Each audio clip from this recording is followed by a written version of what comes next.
Parlons maintenant de transport en commun à Montréal. Encore une panne du REM ce matin, une nouvelle panne de service alors que le milieu des affaires souhaite le retour des travailleurs au centre-ville. Et on fait le point avec Philippe Jean, co-directeur et porte-parole de Trajectoire Québec. Bonjour, Monsieur Jacques. Bonjour. Ça a duré 1 heure, cette panne-là, encore en pleine heure de pointe, alors qu'il faisait un froid glacial ce matin. On commence à sentir l'exaspération des Montréalais, là. Tout à fait. On a atteint, on croit, la goutte qui fait déborder le vase. Ça fait plusieurs pannes. On parle de 17 maintenant depuis des deux derniers mois de mise en place de cette branche-là. Donc, 2 pannes importantes par semaine. C'est trop. On avait des attentes plus élevées. Il y a une déception. On comprend tout à fait les usagers et on espère que les problèmes puissent être corrigés rapidement, qu'on améliore également les communications et on demande de façon urgente de ramener les autobus qui sont en train de disparaître déjà, là, le plan de relève qu'on appelle, de ramener des autobus en parallèle. On voit avec vos images des files d'attente impressionnantes de personnes qui attendent des autobus ou qu'il n'y a pas d'autobus tout simplement qui passe.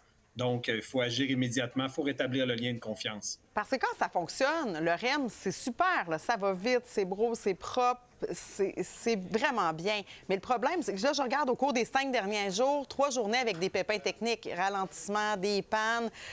Vous parlez des autobus, qu'on voit les gens qui font la file, encore une fois, qui ne savent pas trop où se rendre. Ce qui revient souvent, c'est aussi le problème, le manque au niveau de la communication. Est-ce que ça revient encore de votre côté? Puis comment on pourrait faire pour améliorer les choses? Tout à fait. Nous, ce qu'on déplore, c'est au niveau de la fiabilité présentement du REM, au niveau des trains utilisés, des systèmes de communication à l'intérieur des trains et donc de la communication aux usagers. Ce qu'on souhaite, c'est un peu comme le métro à Montréal, d'être capable de communiquer rapidement lorsqu'il y a une panne, la durée de la panne, l'heure de la reprise du service, c'est quoi les options, les alternatives. Ce n'est pas le cas présentement.